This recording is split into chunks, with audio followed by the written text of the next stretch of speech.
আসসালামু আলাইকুম। বিসমিল্লাহির রহমানির রহিম। আমরা শ্রম আইন 2006-এর আলোচনায় চলে আসলাম তৃতীয় পর্বে। দেশ ও প্রবাসের সকল শ্রমিকদের জানাই সংগ্রামী শুভেচ্ছা অভিনন্দন। শুরু করছি আজকের পর্ব। সার্ভিস বই অন্তর্ভুক্তি মালিককে কোনো শ্রমিকের চাকুরির শুরুতে এবং তাহার চাকুরি চলাকালে তৎসম্পর্কে সার্ভিস বইয়ের সময় এই অধ্যায় এবং বিধি অধীন প্রয়োজনীয় তথ্যাদি লিপিবদ্ধ করিবেন এবং মালিক ও শ্রমিক উভয়ের উহাতে দস্তখত করিবেন। ধারা 9, শ্রমিক রেজিস্টার এবং টিকিট ও কার্ড সরবরাহ।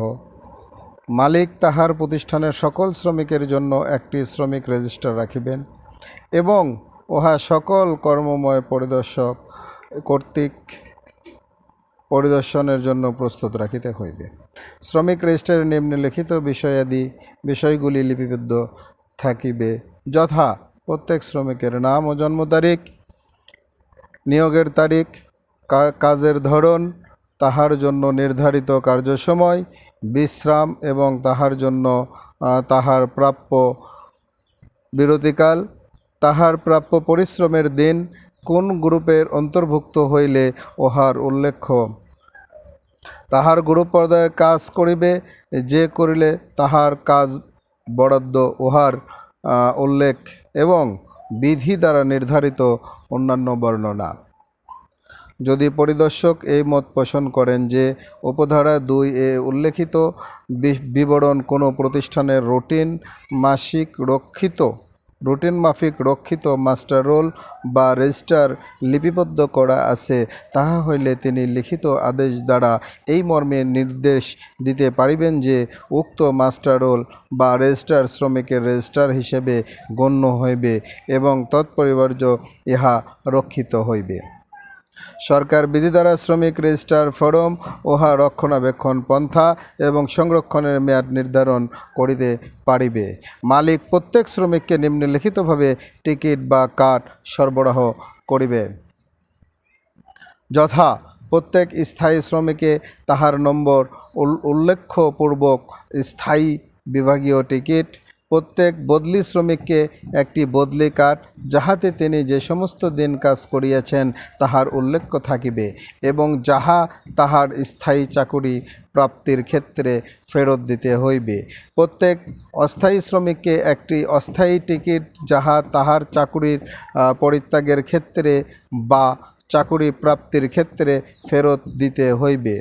প্রত্যেক সাময়িক শ্রমিককে একটি সাময়িক কার্ড, যাহাতে তিনি যে সকল দিন কাজ করিয়াছেন তাহার উল্লেখ থাকিবে এবং প্রত্যেক শিক্ষাধীন শ্রমিককে একটি শিক্ষাধীন কার্ড, যাহা তাহার প্রশিক্ষণ ত্যাগের সময় বা স্থায়ী চাকুরি প্রাপ্তির ক্ষেত্রে ফেরত দিতে হইবে।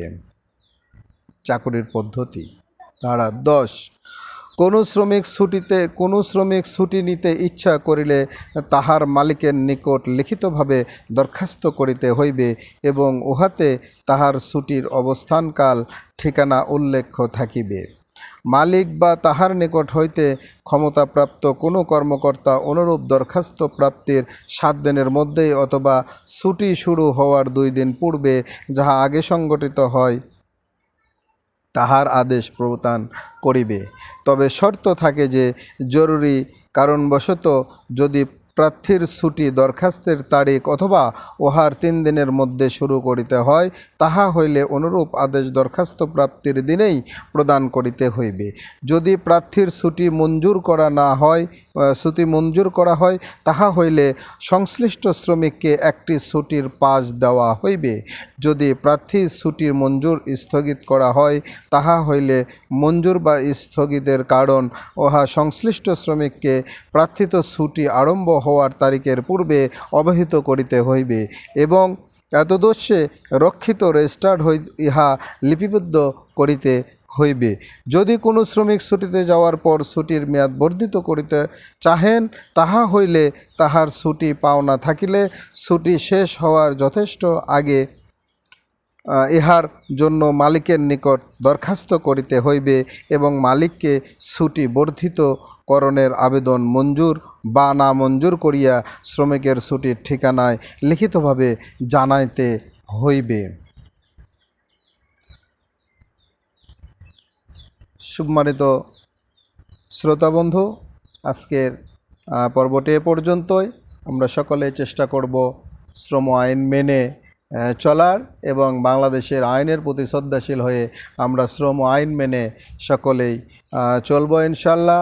এ আশা ব্যক্ত করে সকলের সুস্বাস্থ্য দীর্ঘায়ু কামনা করে আমার নিজের জন্য দোয়া চেয়ে নিয়ে এই পেজে লাইক, কমেন্টস ও শেয়ারের মাধ্যমে আমাদের পাশে থেকে আগামী দিনে আগামী পর্বে আবারও ভিডিও তৈরি করার জন্য উদ্বুদ্ধ করার জন্য সকলকে বিশেষভাবে অনুরোধ করছি। আসসালামু আলাইকুম, আল্লাহ হাফেজ।